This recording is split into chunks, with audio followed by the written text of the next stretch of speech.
Hello and welcome back to Behind the Brief. Today's guest is someone who's blended storytelling, strategy, and smart career moves in a way that's super inspiring. Komal, a content turned product marketer, now leading the go to market strategies at Zuora. Before stepping into PMM, she built a career as a top content strategist, working with brands like ConvertKit, Zapier, Hotjar, and Shopify, and grew an audience of over 135,000 across LinkedIn, Twitter, and Instagram. She is also part of the LinkedIn Creator Accelerator program and has a strong eye for combining narrative and product strategy, skills that make her such a powerful voice in product marketing today.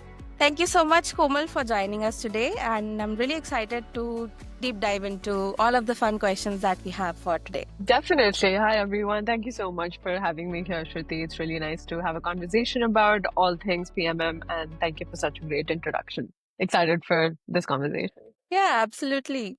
Before we jump into all the fun questions, one thing I've really realized is that product marketing is so much more than just customer facing work. A huge part of it is about getting the internal teams just as hyped up and aligned as the customers we are trying to reach. And Komal, you have seen both sides of it, building stories from audiences and getting buy-in internally. So I'm really excited to pick your brain on all of these things. My first questions around this is what strategies have you seen or tried that successfully get internal teams, especially sales, excited about product marketing efforts early on? Yeah, so that's a great question. One of the key things about getting internal teams excited about whether it's a specific product launch, and I think this is one thing that got cleared up when I dove deeper into product marketing, is that it's not always the fancy stuff that makes most of the work that a PMM does, like launches, but it's the smaller things that actually move the needle. So I think especially for getting the field teams like sales excited for stuff that product marketing does and to really value it, I think one of the things is actually listening to them. Where are they seeing the bottlenecks in their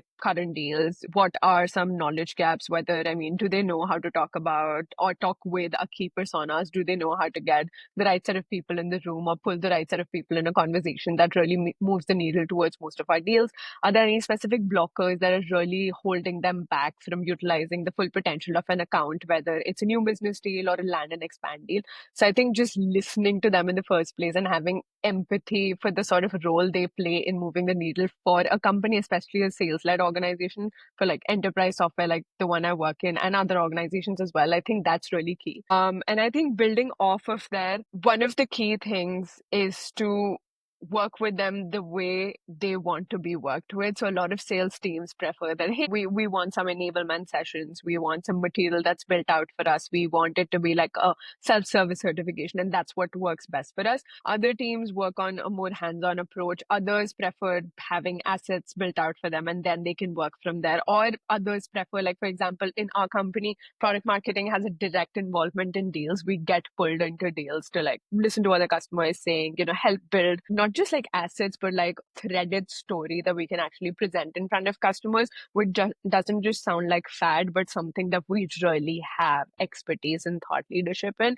And I think that's really important, identifying how your sales team wants to be supported with, and then, planning your action from there. So I think one of the things, although you can talk to your A's, your on-ground experts for all of these, I think getting the buy-in from sales leaders is like essentially important. So like at the start of, let's say, every quarter or at the start of the year, whatever works, whatever annual process you want to define for this, I think it's really important to have that conversation with sales leaders where you're really understanding that, hey, I know you've got some ambitious goals for this year. I know you have targets that are looming over your head. I know that your sales team is pressured with whatever objectives or OKRs we've set for the organization. How can I help you? Like rather than PMM deciding how sales want to be helped with, it's important that sales directly tells us what actually moves the needle. And definitely, I mean, sales is just one of our customers as a PMM. I do have like customer success. I do have like global services in my organization. So like I have marketing who's also my customer. So I think all of these are really important. But, to be honest, between like two PMMs, I think sales has one of the most influential voices in the company that need to be heard. And of course, they move the needle. So they definitely need all the support that we can offer to that end. Yeah, that's right. I totally agree on that. And sales and all the other team that we collaborate with for PMMs, they are our customers. So we have to work in terms of how they want to. But I've always experienced that it's really hard for us to actually get their buy-in in terms of are they even considering our opinion that impactful for maybe that deal or for that customer. If you're even running all those strategies, do they even take you seriously? So my next question is focused on that. If you could change one thing about how product marketing is perceived internally, and what would it be and why? I think it would essentially be that, hey, we're not just like a launch mechanism support system. We're not just moving the needle on the big things like, the big splash moments like the PRs and like, the fancy events. I mean, those are important too, just to help maintain that intimacy between the prospects and the customers and the partners and the whole ecosystem. But it's the small things that actually move the needle. And I feel that's why it's really important to have product marketing threaded throughout the organization. I mean, within Zuora specifically, we do have product marketing that is tied to the hip with marketing, it's tied to the hip with sales. It's like in close tandem with the work that other field teams are doing as well. And to recognize where the priorities lie. I mean, on some projects, we might be working very closely with marketing on demand gen programs, on events, stuff like that. On others, we might be working with the product specifically just to help translate all of the good stuff that's coming out to make sure that the narrative is woven nicely with how the broader brand awareness strategy or the broader narrative needs to come out. And on others, we might work with sales specifically. So I think it's totally up to the PMM and how the charter is divided up to actually understand how to divvy up all of these responsibilities and where to prioritize. But it's totally the small things in which PMMs are involved that actually move the needle, right? So like up until I joined Zora, I had no idea that PMMs can directly influence how the conversations happen within a deal and they move the needle, in an actual deal cycle. So whether it's like helping prepare like a talk track, helping put the right set of products in front of our customers, helping put the relevant slides in front of them to make sure that the story is actually coming along, or helping, piece together a demo. I think all of these are really important. And it plays a key role in forming the perception for like a customer, whether it's a new business deal or even in a land and expand deal for that instance, where we already have a customer, we're upselling, cross-selling to them, and they are buying more of the share of pie that they're supposed to have with what our product suite offers. So I think it's really important, and that perception really needs to be blown out because we are definitely not just involved in the big fancy shinier things, but it's mostly the crumbs at the bottom of it where the actual impact really lies. Yeah, that's so true. And I believe the change happens internally. I was talking to Talia. If you know her, she's a maestro in competitive intel. So I was just talking to her and we were just discussing how important it is to actually make your voice heard. The bigger impact you create is how you make your voice feel heard. It starts from, how you talk to your sales team every day and how you talk to your customer success team every day. I think that kind of builds up to make you even more strategic, make you more important as a product marketer. Moving on to my next question is how can product marketers balance the need for internal education with the fast-paced demands of external go-to-market launches? I think internal education and enablement in general needs to be tied to the launches. But all I can say is the launches, the big rocks that actually move the needle throughout the year, whether it's one launch, two launches, whether it's launching a new product or repackaging an old product into like a newer, packaged storytelling arc that you want to put forward. I think it's really important to have that threaded throughout. So I think personally, I've been a fan of weaving in the go-to-market motion with relevant touch points for internal enablement.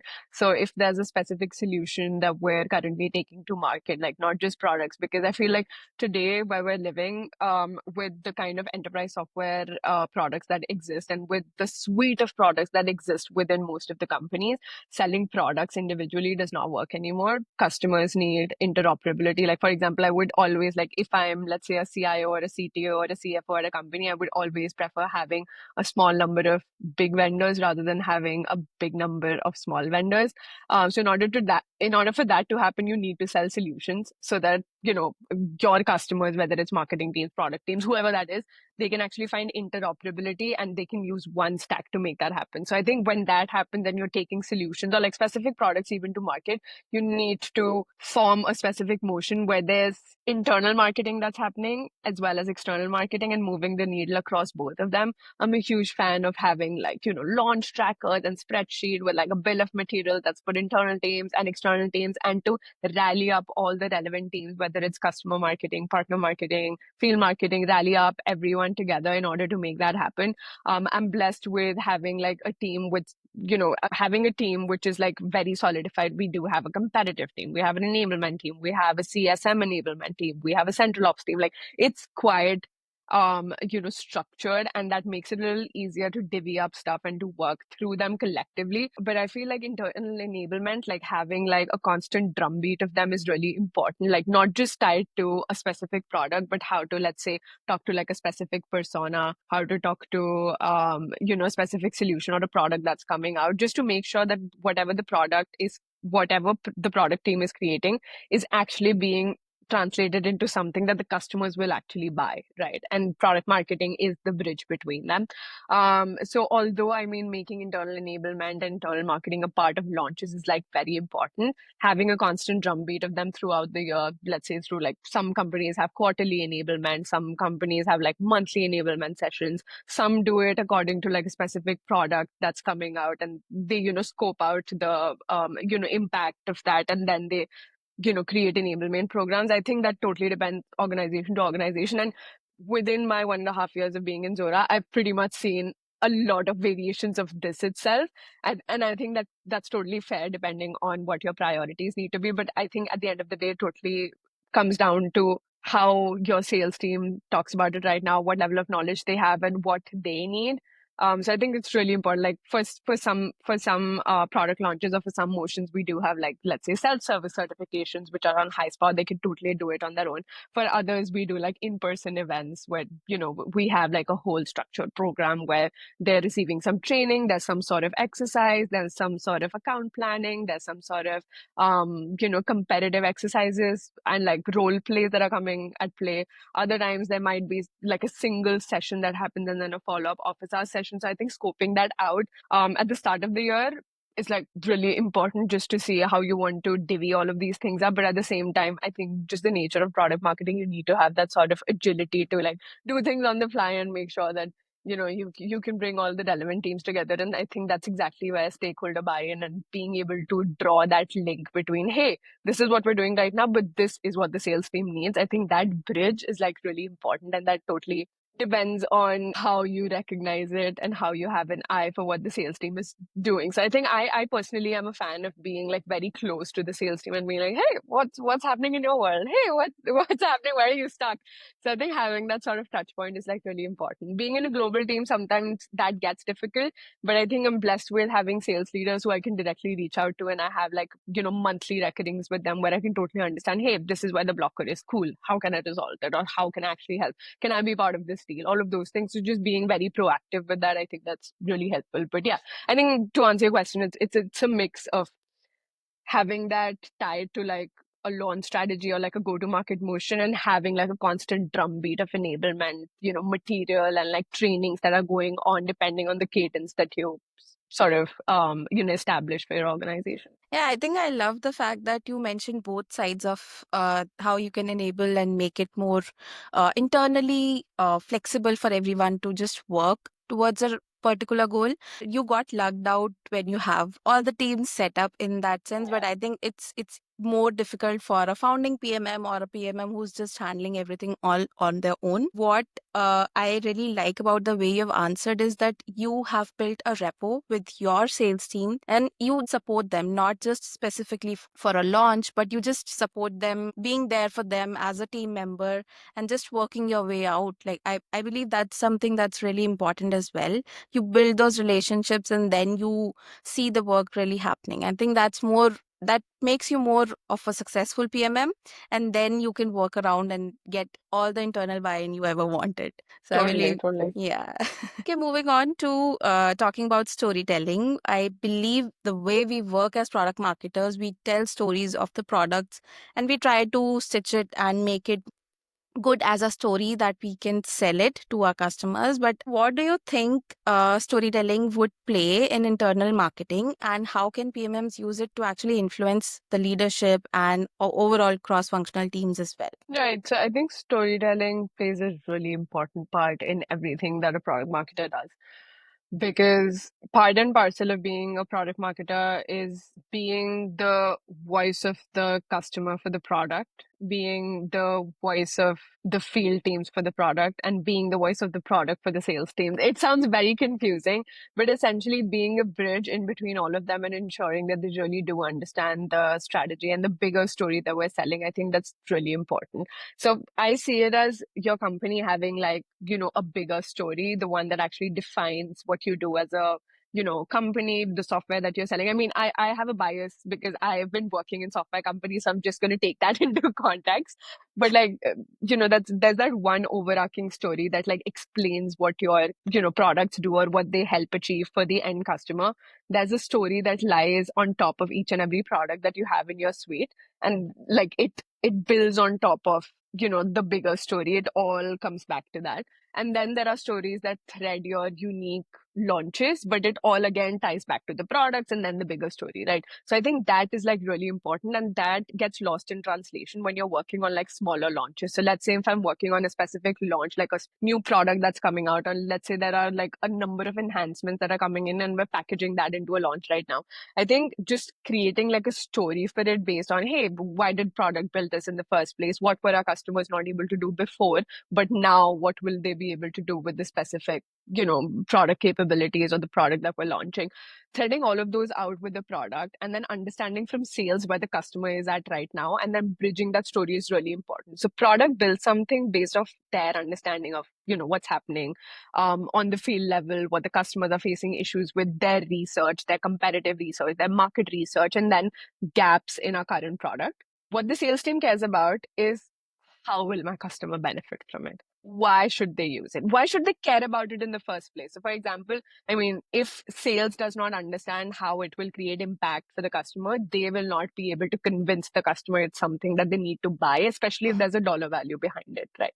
So I think that is like really key, and a product marketer can really work with all of these different teams to bring that story together. But at the same time, while that story for that specific launch or that specific motion is important, tying that back to the bigger story that your company is actually built off of, I think that's really important, and that really threads the needle, right? So for example, Zuora is built off of like billing and payments products, right? So if I have a new payment story and that's not tied to the bigger story that explains what Zuora is, that's an ethos of what Zuora is embedded in the subscription industry, customers are going to get confused. And if the customers get confused, the sales team has a problem selling it, right? And that's not just something that sales, marketing, and customers just need to be in tandem with. Partners need to be aware about it. It needs to have consistency with the way analysts are describing you. It needs to have consistency with the way your CSMs are speaking to the customers after the sale actually happens, right? All of this needs to be threaded throughout, and that's where storytelling really comes in. And I think that's one of the superpowers that product marketing has. I place a lot of emphasis on having those one pager positioning documents, having like a messaging framework that marketing teams, that sales teams can build off of, and then having, a place to actually voice them. So, I do have like a structure of, hey, whenever there's a new product launch that's coming, there's a new product or a new motion that we're doing, we will spend a lot of time drafting out the positioning for it, which is, informed from our customers, from our internal teams, from our analysts, from our partners, and then unifying it with a specific story and then taking it to market with that story. So every single asset, like even if it's like a small asset, like an FAQ for our internal teams, it needs to, sort of validate the bigger story that we're actually selling. And I think that's really important. And that's where the disconnect happens. If I create a story and I give it to marketing to, create demand gen programs for it, and then we run through it, but the sales team is not bought into the story, I think there's a lot of disconnect then.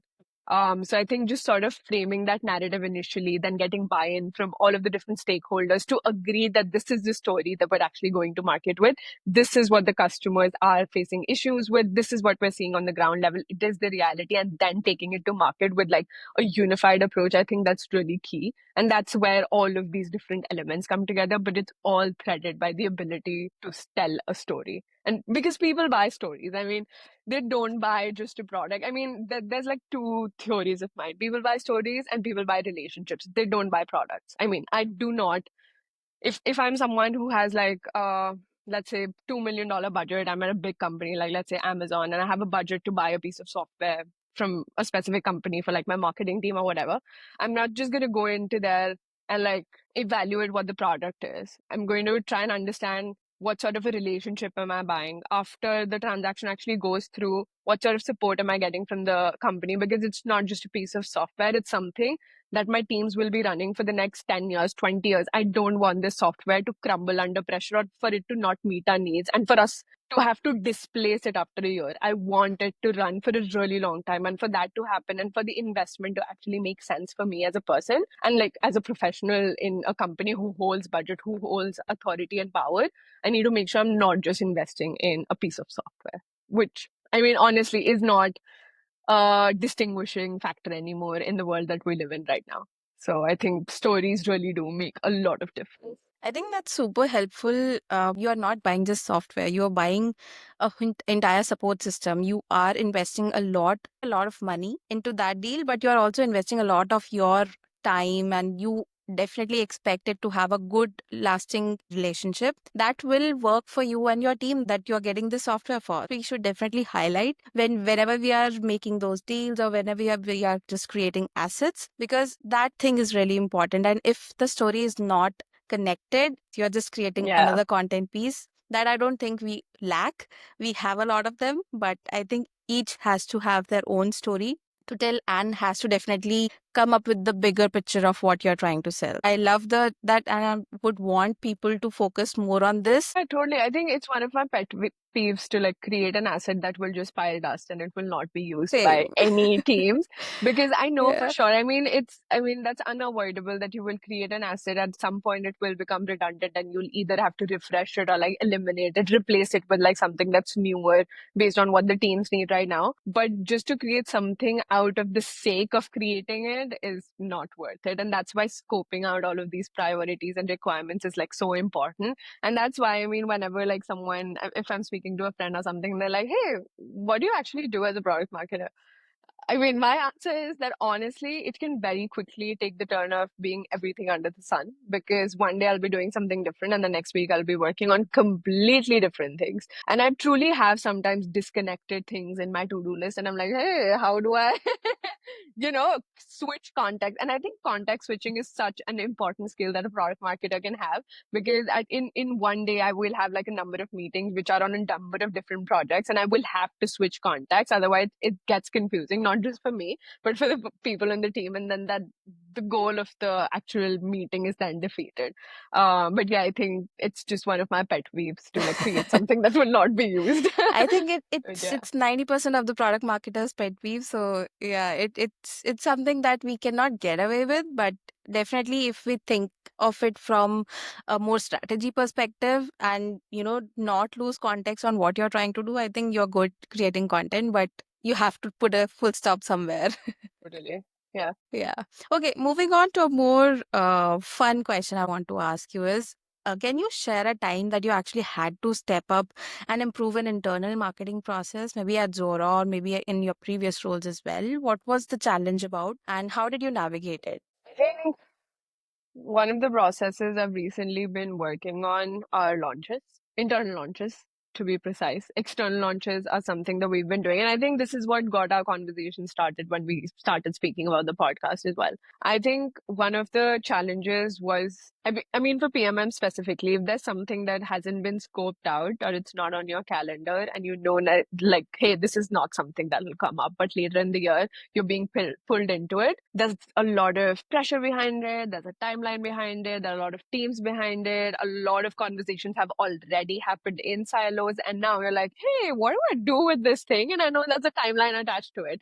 And then you do a lot of things that just get sucked into the void. I mean, you will have ad hoc meetings, you will create collateral that won't even make sense. It'll be very disconnected. It might actually move some, like a bit of a needle for your teams, but it will be very disconnected. So, like, one of the recent projects that I worked in, I was like, hey, I soaked up everything that I had to do, and then I stepped back a little bit and I was like, honestly, I'm not going to get sucked into a process, but I need a process in place. Like, I'm not going to consider that as my holy grail for everything that I'm doing, because I know I need to deliver on a timeline for this. And we do have like something that's, driving this, and like there's visibility on a higher level above than just what I'm operating on.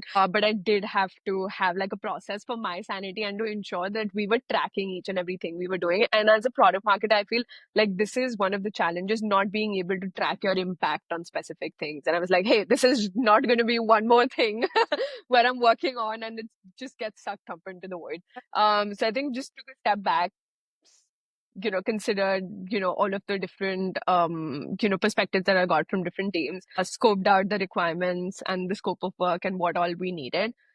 And then, created sort of like a mini internal launch strategy with like, hey, this is who we're selling to, this is what the goal is, this is, the, you know, very high level narrative that we need to sell, and these are the assets that we will require. And then having a meeting with all of our stakeholders that are involved at like different teams, and then presenting it to them, getting their buy-in, answering their objections, considering their perspectives, because they're coming from a unique point of view and they are the subject matter experts on this, and then revising it, and then going into the actual creation of the bill of materials. I think that was like really key, because that helped me structure everything.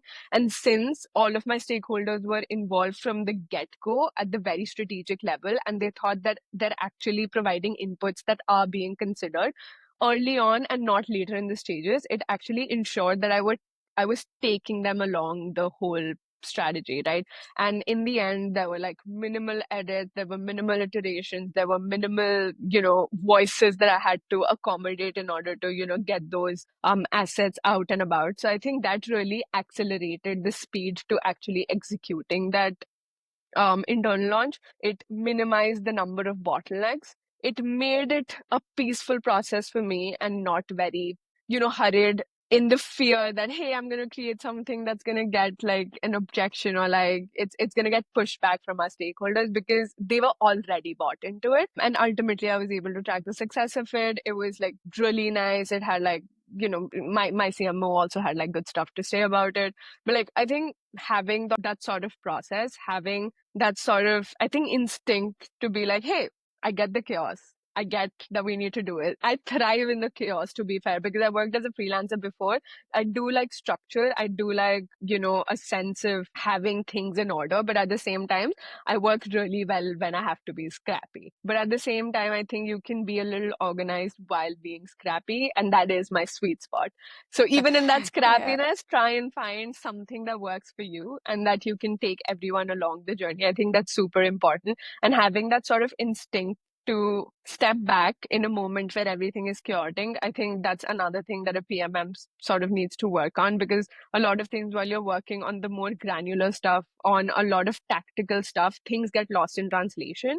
And when you're not able to make sense out of it, and I mean, honestly, this is not like professional advice, this is probably life advice, but like I take my gut to be like a very strong indicator of, hey, this is not going to work out. I need to probably like pause, take a step back, analyze what's wrong, and then get into it again. So that sort of zooming out, which I often do in my personal life too, I think that's really important to do as a product marketer too, just to separate yourself from the chaos and be like, hey, this is the white space, this is what I need to tackle before I get into the weeds again and get this ball going, right? So I think that really opened my eye, and that was very recent. So I mean, yeah, I think that was something that I'm definitely going to take forward as I work on more such stuff internally and externally as well. Yeah, I love that. And 99% of the time, my gut has always been right. So I cannot question that. So I'll always Yeah, follow that. yeah, I totally consider it to be my second brain. Same, Yeah. same. Yeah. Okay. Thank you so much, Komal. I had a lovely time. Also, really curious about one more thing. You have had a huge successful career in content, and you are killing it in product marketing. Do you have one thing that you can just say to people who are listening? My one piece of, I don't think advice, I think just school of thought that I carry forward as I've shifted from like content to product and I keep, digging deeper into product marketing is just to be curious enough to act on stuff that doesn't really feel right to you. I've often encountered folks who are like, "Oh, okay, this is the way to do things. Okay, this is how I suggest doing things, or this is how, it's been working for us." Always take that into consideration, but at the same time, be curious about, what if I did it this way? Because the way that you're probably thinking of is going to be quite valuable. And there's always that one person who defines how things are going to be done the next time, but that doesn't mean that's the only way to do it. And sometimes the way that you think it's going to work out, sometimes that works out in a way better place than how other people prescribe it to be. But at the same time, I've often, been of that school of thought and then gone back to something that someone already suggested because they're coming from a place of expertise. They're coming from a place of having, been there, they've done that, all of those things. So I think just having that sort of balance of like listening to folks who've done that, listening to all of the processes that have been set, keeping your eyes open about what's been done before, how has it been working, how it's been performing, but at the same time, being curious enough to take calculated risks. I think that's like really important in your career and also as like a product marketer, because sometimes it's those calculated risks, not spontaneous risks, but like calculated risks. I think those are the ones that actually, I don't know, maybe define like a career shaping moment or like even like a strategy born out of the blue that you didn't really intend to create, but that actually bred out of curiosity. So I think that's like something that I keep pulling myself back into so that you never settle for like mediocrity or settle for something that other people have laid out for you. So having that sort of balance is, I think, something that I've enjoyed maintaining, and it's always made me curious enough to like jump into stuff and like always be open to like learning all of those things. I get bored and I don't want to get bored. And if I don't want to do that, I need to try out new stuff that I can say that, hey, I tried out this new stuff, it failed, so I'll not try this again. And these were my learnings. But hey, I tried this new thing and it worked. And now I can use it to build off of the next thing that I'm working on. So I think that's what, keeps me going personally as well. And it might work for other people. Yeah, I have come from content background. I've been a content writer for some time, and then I shifted. So most of my career has been in product marketing, and that was the exact same thing that actually made the switch for me. I was curious for the product that we were working at, and I was asking questions. I was already doing the job of a product marketer. I was just helping the team shape up how we can tell the story, and just coming up with a lot of suggestions that really worked well for others. It has always guided me in directions where it has stopped me from feeling bored at work. So I really thank you, Komal, for bringing that point, because it reminds me of my switch as well. So yeah, Totally. thank you I so love much. that. I love that. Thank you so much, Komal, for sharing all those insights today. I feel like anyone listening today is walking away with a better understanding of what it really takes to build trust and momentum inside a company. So thanks again for being here. And it was such a fun and thoughtful conversation, Komal. Thank you. Thank you so much, Shruti. It was wonderful to be here.